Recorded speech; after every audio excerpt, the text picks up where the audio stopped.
Pick up po. SRL.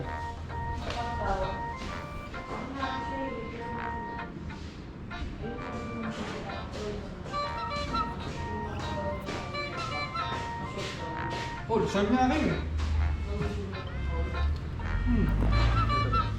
Sa Grace Park po? Opo. Thank you. Thank you, sir. Doon na bayad na ito, sir, no? Doon po. Sige po.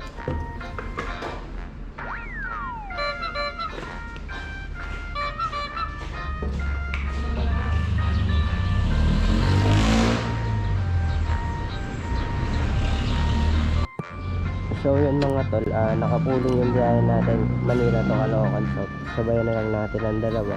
Sana swerte yun para dalawa yung masabay natin biyahe.